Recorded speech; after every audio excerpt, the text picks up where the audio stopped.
I wouldn't say.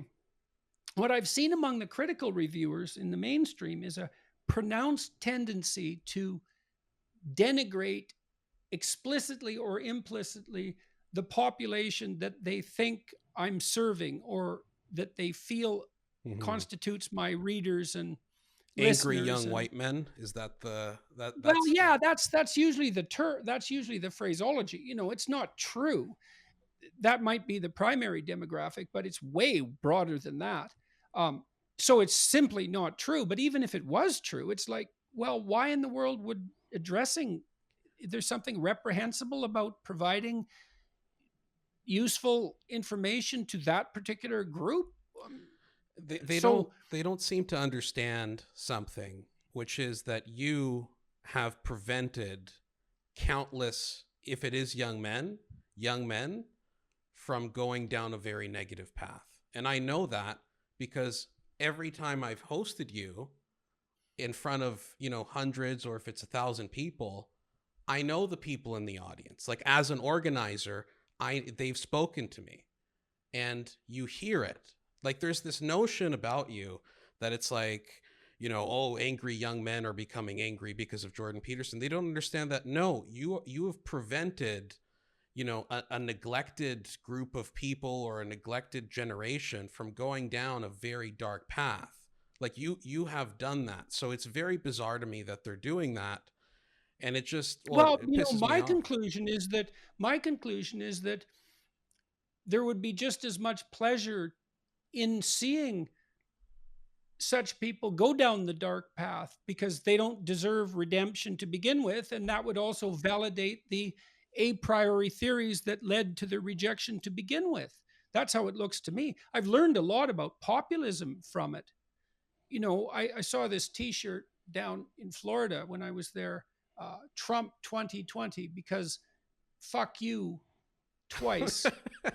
And I thought, that's exactly right. There's that, and that's a poke in the eye to the perceived elite who hold those opinions of contempt and who discuss the basket of deplorables, for example, which is a phrase that I think probably cost Hillary Clinton the election.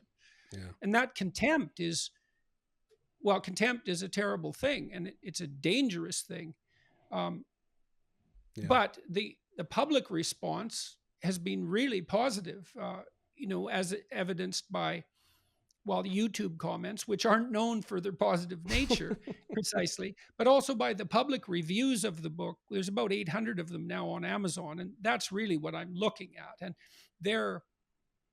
they've been more than I could have hoped for, and so hooray to that. And I do hope that the book is helpful to people. And my goal in writing it was to prevent that, to encourage an alternative to that degenerating, resentful, and nihilistic path, which I understand, and I understand the motivations for it and the attraction to it, and even its capacity to harness that underused aggression. That's partly why the darkness is so attractive, is because that's a place where anger can find its home. But I would say, and that's better than naivety, I believe, but it's not as good as integration.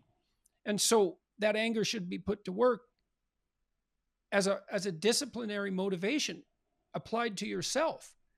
It's a powerful force, and it can serve you instead of you serving it. And that would be much, much better.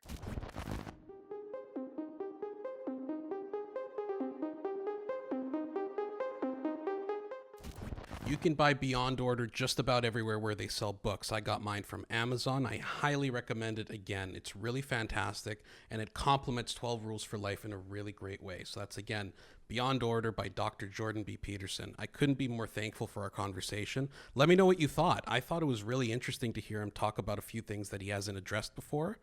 And to that end, I hope you enjoyed it. And until next time, I'm Angelo Sidoro. Thank you. If you like that video and want to see more, please make sure to subscribe to the Post Millennial. For daily news and content, please go to thepostmillennial.com and consider becoming a member. For $5 a month, you can get rid of all the advertisements on the site. If you like what I'm wearing on my head, you can go to shop.postmillennial.com, where we have beanies, mugs, and t-shirts. Please consider supporting the Post Millennial however you can. It's massively appreciated. Thank you.